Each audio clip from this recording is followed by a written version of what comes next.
यशोमती मैया के नंद लाला।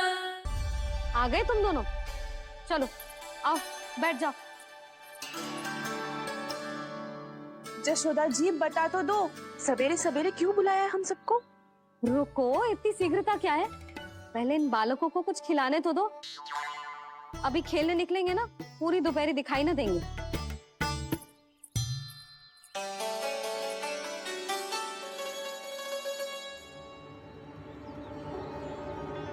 मैया देखो ना कैसे अपने आभूषणों का दिखावा कर रही है जो सुलोचना। चिंता मत कर बहू, शीघ्र ही हम इससे अधिक आभूषण और इससे अधिक उत्तम वस्त्र पहन के घूमेंगे। ये देखो तुम दोनों के लिए क्या बनाओ है मैंने। पूरे गोकुल में प्रसिद्ध मेरे पेड़े। चलो लो। यशोदा ये तो बहुत सारे हैं। हाँ जशोदा जी, इतने सारे तो मैं भी ना खा पाऊँ। क्यों दृष्टि लगा रही हो सुलक्षणा? बढ़ती आयु के बालक हैं, खाने दो इन्हें। तुम सब कछु मत सुनना, जी भर के खाओ। देखा ना?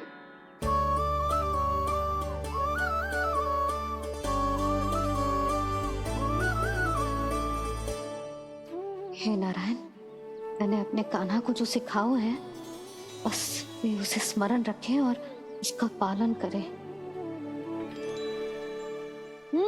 ले और ले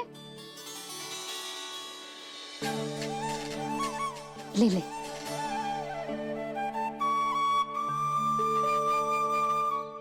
आज तो एक के बाद एक पेड़ मिल रहे हैं, वो भी बिना रोक टोक के।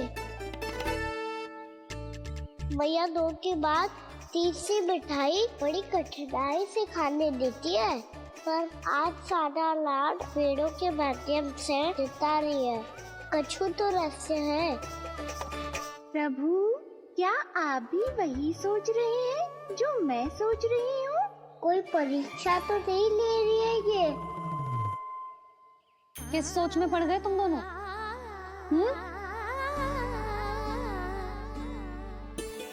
खाओ ना। जब तक पेट और मन दोनों ना भर जाए तब तक खाओ। बस यशोदा, इतना पर्याप्त है। अरे ना जिज्जी, घर के शुद्ध मावा और गुड़ के बने, कितना भी खा ले कोई हानि ना होगी। लो और लो।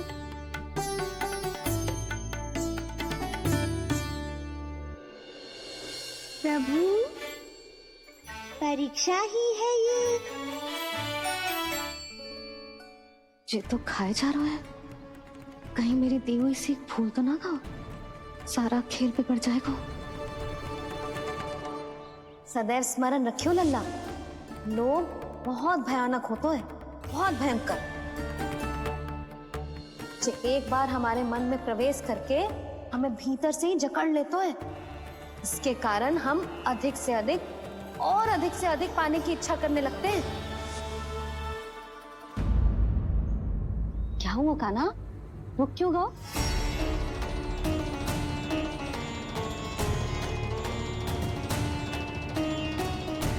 आपने तो सिखाया था मैया, जितनी आवश्यकता हो उतना ही लेना चाहिए, लोभ कभी ना करना चाहिए। बहुत बुरा राक्षस है लोभ।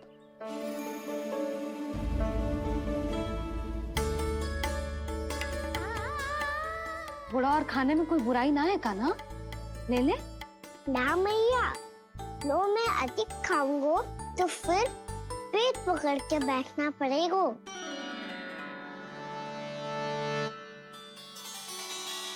हाँ, मेरा भी पेट भर गया। कान्हा सही कह रहा है छोटी माँ, लोग बहुत भयानक राक्षस है। जो भी लोग के चक्कर में पड़ेगो वो बहुत बुरा फंसेगो। अच्छा जाओ, जाके खेलो तुम दोनों। मैया, ये पेड़ अपने सखाओं के लिए भी ले जाऊं मैं? हाँ लल्ला, ले जाओ अवश्य।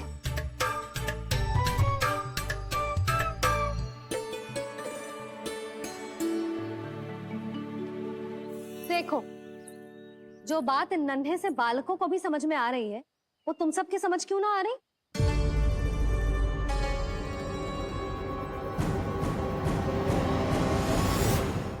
क्या समझाना चाहती हो जशोदा जी? तनिक खुल के बोलो। जब बसंता खाने के बाद भी हलवा खाने का हट करतो है, तो उसे मना क्यों करती है? इसीलिए ना, ताकि स्वाद के लोभ में उसका स्वास्थ्य ना बिगड़ जाए।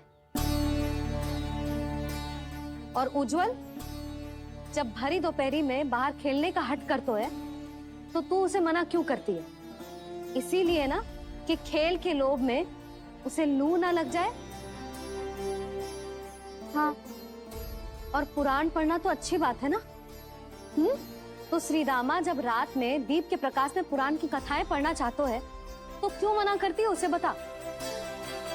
ताकि कथाओं के लोभ में उसकी दृष्टि खराब ना हो जाए जीजी। तो इसका अर्थ तो यही है ना, कि लोभ चाहे पेड़ों का हो, चाहे पुराण की कथाओं का हो, या फिर अधिक धन अर्जित करने का हो, लोभ सदैव हानिकारक ही होता है। जे बात तुम ही सब ना समझोगी, तो अपने बालकों को कैसे समझाओगी? बोलो। हम सबकी मैया यहाँ क्यों आई है? डांट पड़ी क्या? चौरी विद्या प्रसारण टोली के बारे में सबको पता चल गो क्या? चिंता के चने चबाना छोड़ो और ये पेड़े खाओ। भीतर और भी गंभीर समस्या पे चर्चा चल रही है।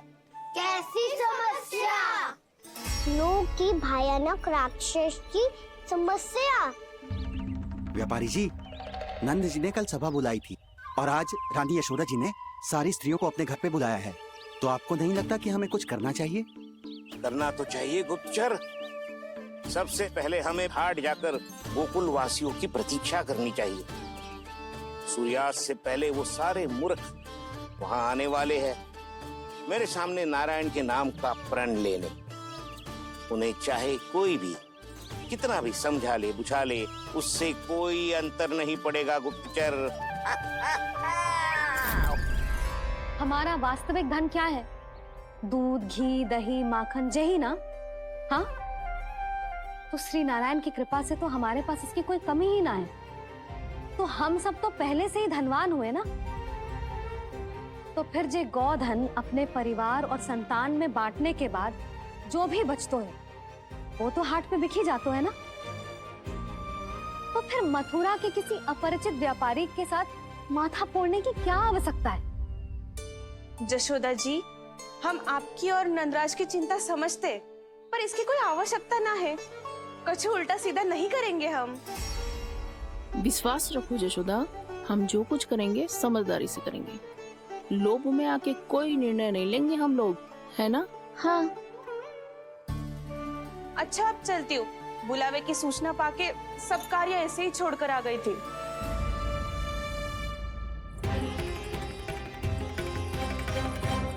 अब किसको घेर लियो? लोभ के भयानक राक्षस ने। ये तो तभी पता चलेगा जब वो सब बाहर आएंगी। तब तो सबको बहुत ध्यान से देखना पड़ेगा।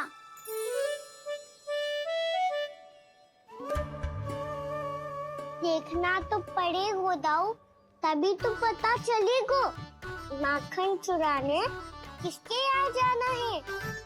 नाना,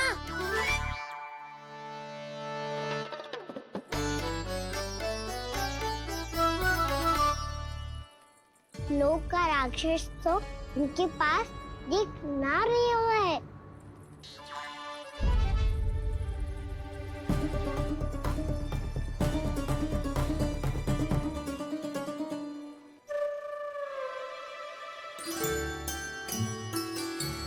विभिन्न नारायण का बहुत बहुत धन्यवाद। कान्हा, मेरे मैया को घेर रहे है क्या उस राक्षस ने? यशोदा भाभी और नंद भैया कितने चिंतित थे ना। पक्का कछु न कछु कारण तो अवश्य होगा। हाँ, मुझे भी सच लग रहा है कि धनवान बनने के चक्कर में मैं तनिक ज्यादा ही लोभ में पड़ गई थी। नहीं, बस गए। और मेरी मैया दादी, उनका क्या गाना? बहू, सुलक्षणा की जैसे ढेर सारा धन कमाने के चक्कर में लोभ में तो ना आ रहे ना हम। हे नारायण, बहुत कृपा है आपकी। लगता है लोभ का राक्षस किसी को अपनी चपेट में नहीं ले पाया। लेता भी कैसे दाऊ? मेरी मैया ने जो समझायो है। क्या लगता है यशोदा, इन्हें समझ आया होगा? आशा तो यही है, और अब भी ना समझी तो फिर तो नारायण भी ना समझा सकते। दोपहरी में हम सब मिलेंगे। दोपहरी में? तो क्या तू तब निश्चित करेगो कि आज किसके यहाँ जाना है माखन? आज कोई माखन चोरी नहीं होगी। क्षमा करना राऊ, भैया के का समझाने के बाद भी जिसके समझ में कछु ना आई होती, उसके घर चोरी तो करनी पड़ेगी आज।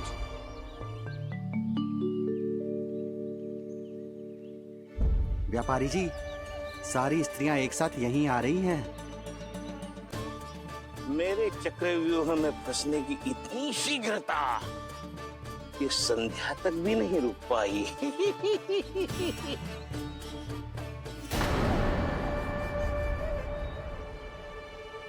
पर ये आपके तरफ ध्यान क्यों नहीं दे रही हैं? लगता है गोकुल की रानी ने इनको पाठ पढ़ा ही दिया। अब आपको ही कुछ करना होगा व्यापारी जी। करूंगा, अपनी चाल सबसे अंत में चलूंगा, किंतु अभी उनके लिए एक घोषणा ही पर्याप्त होगी। तुमने सबको सूचित तो कर दिया है ना कि सबको अग्रिम धनराशि मिलेगी, वो भी दूध, दही, माखन, घी बेचने के बाद नहीं, वो पहले ही मिला करेगी। वो भी केवल एक दिन की नहीं, पूरे सप्ताह की। मैं बिल्कुल सही कह रही थी। जशोदा जी और नंदराज व्यर्थ ही चिंता कर रहे थे। यदि इन व्यापारी जी के मन में कोई मैल होता तो जी अग्रिम धन राशि थोड़ी ना देते। बात तो तुम सही कह रही हो सुलक्षणा।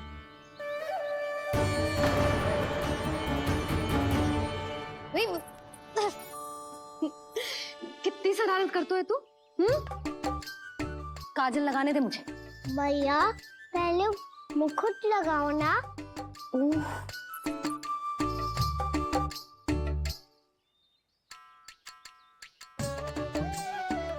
और मेरी मुन्नी?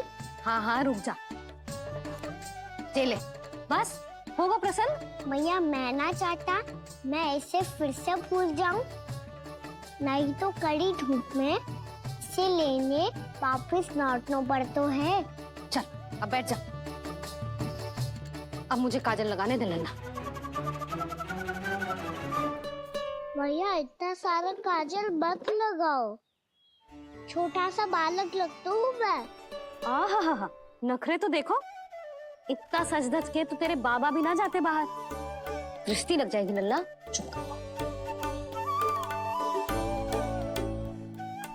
उनको तो आ सकता ही ना है भैया, वो तो गोकुल के राजा है। वैसे भी मुझे भी कम मत समझो, मैं भी राजा हूँ अपनी टोली का। कौन सी टोली? अपनी। ये क्या कर रहे हैं प्रभु? बता, कौन सी टोली? बालकों की टोली मैया, मारी खीर वाली टोली का।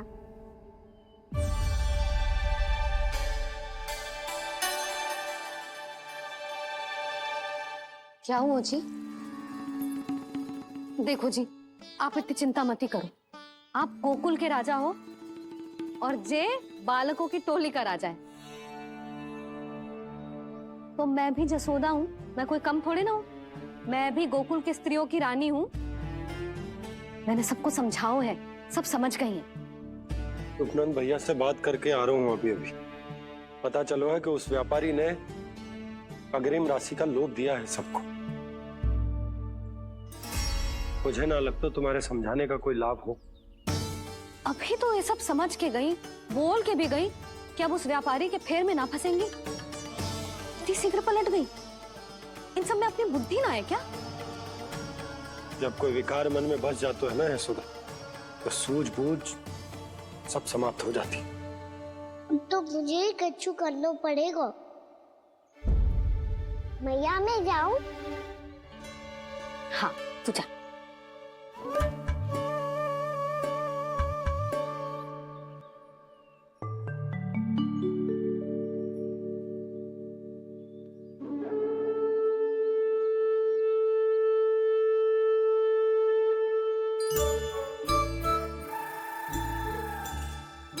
बहुत बड़ी समस्या हो गई है सखाओ।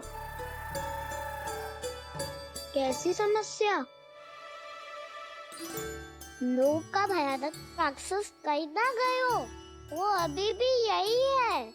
मुझे पता था, और इसका सबसे अधिक प्रभाव तो मेरी मैया और दादी पर ही हुआ है।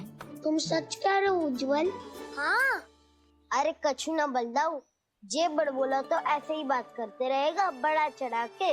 बड़ा चढ़ा के नहीं बोल रहा हूँ मैं। आज से घर पे दूध दही माखन घी सिर्फ एक बार ही मिलेगा। पर क्यों?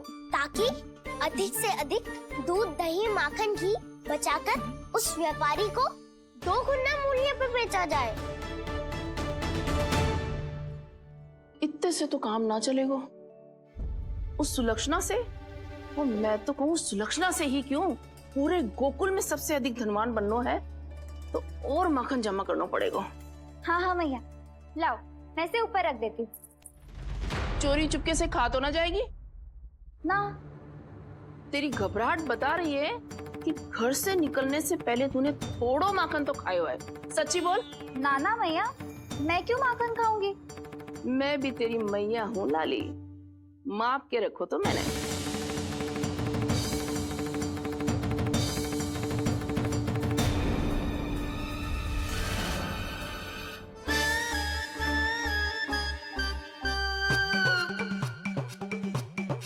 हाय रे, तूने तो सच्ची में माखन खायो है। तनिक भी लज्जा ना आई तुझे? असत्य बोलने से पाप लगता है मैया, और जितनी बार आप माखन नाप रही है उतनी बार डंडी पे लगा माखन आप स्वयं चाट रही है, और दोष मुझ पे दे रही है। वो तो बस मैं इसलिए चाट रही थी कहीं व्यर्थ ना जाए। पर तेरी जीभ है कि तीखी मिर्ची। एक तो मैया से बहस करती है और चोरी चुपके स्वयं खा के मैया पे दोष भी धरती है। हे नारायण, कैसी बहू दी है मुझे। जा दूर हो जा मेरे कक्ष से, और माखन के तो आसपास भी दिखने की आवश्यकता ना है। इस चटोरी को तो कोई भरोसा ना है। माखन को तो सुरक्षित स्थान पर रखना पड़ेगा।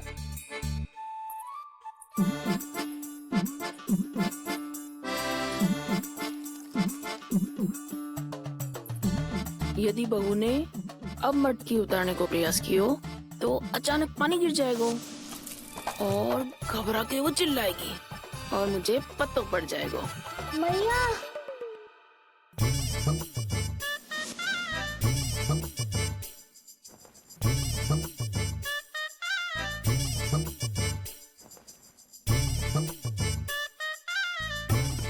ये माखन तो मैं किसी को छूने भी ना दूंगी, तभी तो बनूंगी धनवान, बहुत धनवान। मैया माखन बेचने कहीं अकेली ना निकल जाए। ये तो पता भी ना चलने देगी कि कितना धन मिलो है। इन्हें अकेली धनवान ना बनने दूंगी मैं भी बनूंगी धनवान, बहुत धनवान। पहले तो जब चाहे तब भरपूर माखन खा सकता था, पर अब दोनों तो ऐसे संभाल के रखती हैं कि जैसे माखन की मटकी ना स्वप्न का कलश हो। मेरे यहाँ भी ऐसा ही हो रहा है। नारायण का बहुत बहुत धन्यवाद। नंद जी और जशोदा जी की बातों में आने से पहले ही सत्य का पता चल गया।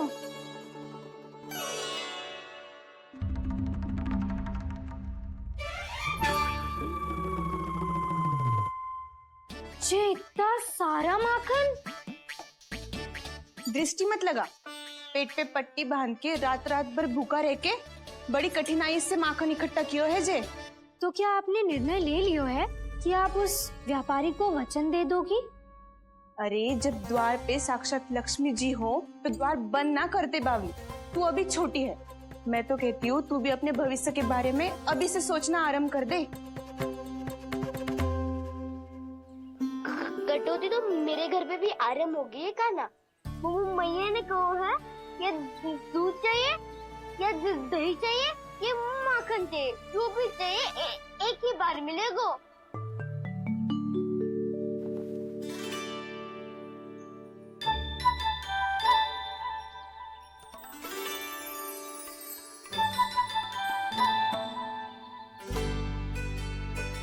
तब हमारी टोली को ही कुछ करना पड़ेगा। तुम सबको तुम्हारा अधिकार मिले, ये हमारा कर्तव्य है।